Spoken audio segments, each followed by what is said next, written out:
오늘도 우리 사는 이야기 찾아주셔서 감사합니다. 사연자분이 보내주신 이야기 시작해볼게요. 안녕하세요. 저는 30대 후반의 여성입니다.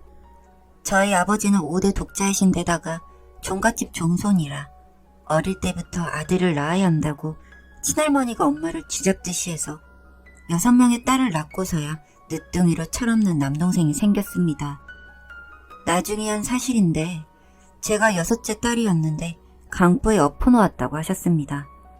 어차피 아들도 아닌데 얼마 못 사니 타고난 제 명대로 가게 내버려둔다고 말이죠. 저는 그래도 고개를 이리저리 바꿔가면서 숨을 쉬고 미음이라도 먹고 잘 자랐다고 합니다. 솔직히 지금 생각해보면 말도 안 되는 일이었지만 그때는 그게 별스럽지 않은 일이기도 했습니다. 안 그래도 넉넉하지 않은 집안이라 먹는 음식 가지고 다툼이 벌어지는 건 허다한 일이었습니다. 닭을 삶아도 다리 두 쪽은 아버지와 남동생 것이었고 저희는 껍질이나 다들 먹고 남은 살을 후벼서 입에 넣을 수 있었습니다. 요즘이야 치맥이다 뭐다 해서 흔히 먹을 수 있는 음식이었지만 당시엔 그렇지도 못했고 딸로 태어나서 겪는 수모는 가히 끔찍한 학대에 가까웠습니다. 책가방 하나를 계속 물려받아 쓰는 건 예사고 학용품도 새 것은 늘 남동생 차지였습니다. 게다가 성별이 다르니 남동생은 늘 비싼 새 옷만 입었죠.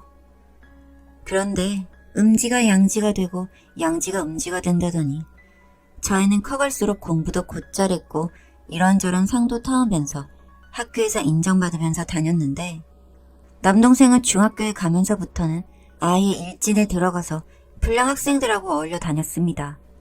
고등학교 땐 학교에서 퇴학을 당했습니다.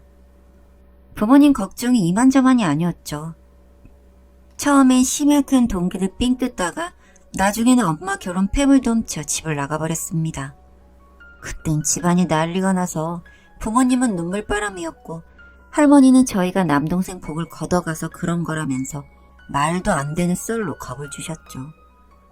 그동안 언니 셋은 간호대와 보건대를 들어가서 간호사, 물리치료사로 자리를 잡았고 저는 우리나라 최고 대학에 들어가 법학을 공부하게 되었습니다.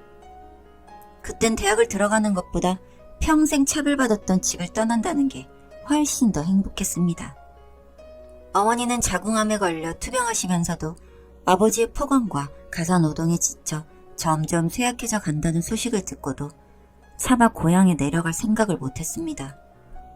친할머니는 90세가 넘어서도 모진 구박과 시집살이를 시키셔서 저희 자매들은 진저리를 칠 정도로 미운 감정을 갖고 있거든요. 저는 또 사법고시를 준비하고 있었기에 제 인생을 포기하면서도 그렇게 살아야 하나 회의가 들어 내려가지 않았습니다. 그즈음 고등학교도 중퇴하고 조폭 조직에서 중간보스를 일해서 먹고 살던 동생이 흉기에 찔려 하반신 마비가 될 정도로 중상을 입고 고향에 내려와 입원을 했다는 소식을 들었습니다. 언니들과 저는 기함을 했고 며칠 연차를 내고 친정집에 모였습니다. 안 그래도 몸이 안 좋았다던 엄마는 이미 혼절하셔서 중환자실에 누워 계셨고 남동생은 대동맥 박리 수술을 받고 회복 중이었습니다. 온 집안이 완전 콩가루처럼 산산조각이 난 겁니다. 그래도 아픈 동생에게 차마 모질게 말할 순 없어서 속으로 삼켰지만 제가 남자고 형이었으면 대차게 패주고 싶었습니다. 이미 다 결혼했고 미혼은 저뿐이라 사복고시고 나발이고 집에 남아서 가족들 수발을 들 수밖에 없는 노릇이었습니다. 하루하루가 막막하고 속이 문드러질 정도로 육체적 정신적 고통은 심해져 갔습니다. 어머니야 노화라서 그렇다 치더라도 팔팔하게 젊은 놈이 폭력이나 쓰면서 저렇게 나이 먹어간다는 게 사무치도록 미웠습니다. 동생이 퇴원을 재활치료를 하게 되면서 단둘이 마주할 기회가 있었습니다. 자기도 미안했는지 앞으로는 손 씻고 열심히 살겠다고 누나 정말 미안하다고 비는 것이었습니다. 전 그 말이 진심이든 말든 엉엉 후늦게 울었습니다. 아마도 제 서러움에 목이 메어온 것이겠죠. 어머니는 병세가 나날이 나빠져서 호스피스 병동에 들어가셨습니다. 평생을 며느리로 대접도 못 받고 애만 낳다가 쓰러져간 인생을 얼마나 슬프고 괴로웠는지 짐작을 할 수 있었습니다. 전 엄마에게 매일 노래를 불러드리고 마사지를 해드렸습니다.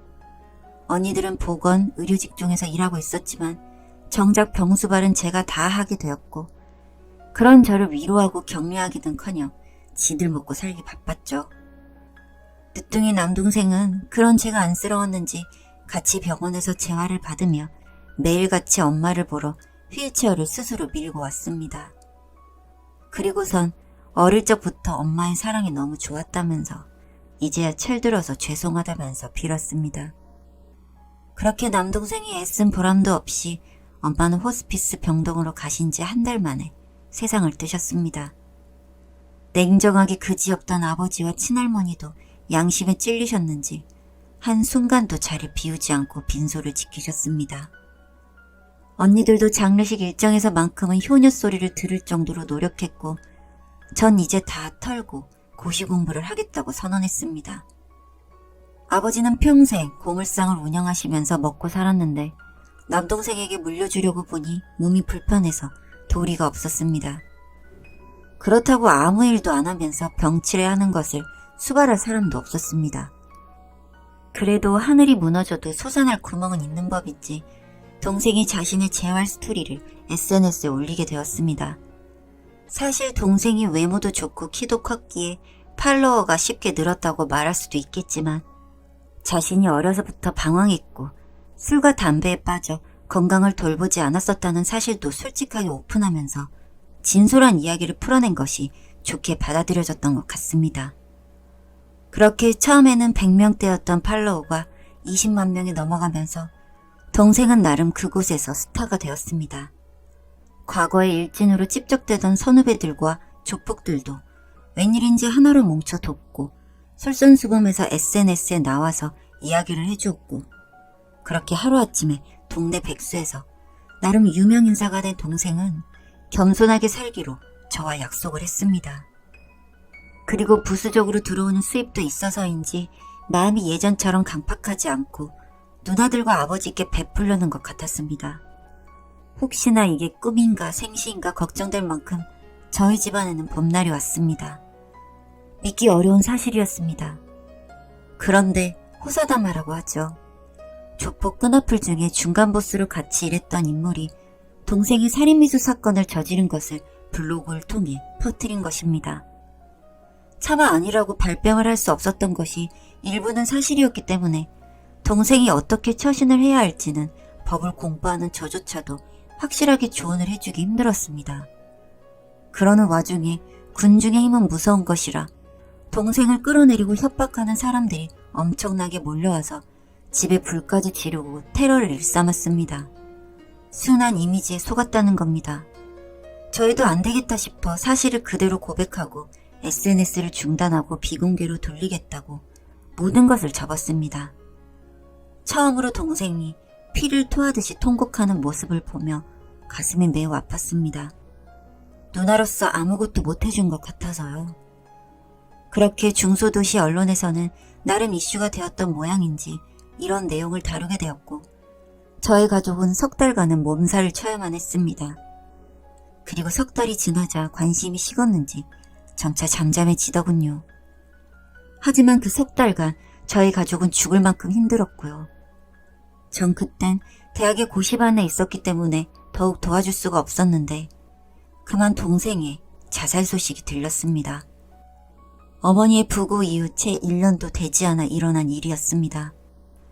저도 결국 휴학을 하고 고향에 내려가 동생의 장례식을 치르고 뇌질환으로 쓰러진 아버지를 간병했습니다.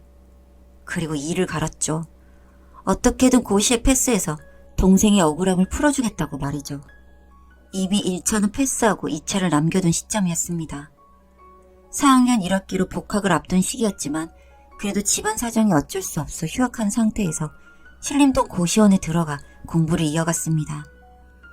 그렇게 매일매일 제 생명줄이 줄어드는 느낌이 들 정도로 공부를 해서 시험에 합격을 하고 검사 15로 법조인의 길에 들어섰습니다. 몇 년이 흘렀을까요? 형사부의 평검사로 발령을 받은 후 전 동생이 몸담고 있던 조폭 조직을 맡아 관련자들을 엄벌하여 20년 후 구형했습니다. 수사에 만전을 기했으니 가능한 일이었습니다. 나중에 선거 공판에서는 15년형으로 형량은 줄었지만 일망타진이라는 점에서 전 동생의 원한을 푼 셈이 되었습니다. 아버지도 점점 호전되시고 언제 돌아가셔도 이상하지 않을 친할머니가 가끔씩 요양병원에 들어 간병을 하신다고 했습니다. 아마도 동생이 조금만 더 참고 살아주었더라면 아쉬운 마음을 달래곤 합니다. 추모관에만 가면 억수같이 눈물이 흐르지만 한때라도 진실된 삶을 살았다는 점에서 전 동생을 이해합니다. 남은 인생을 동생 목까지 열심히 살아갈 것을 약속합니다.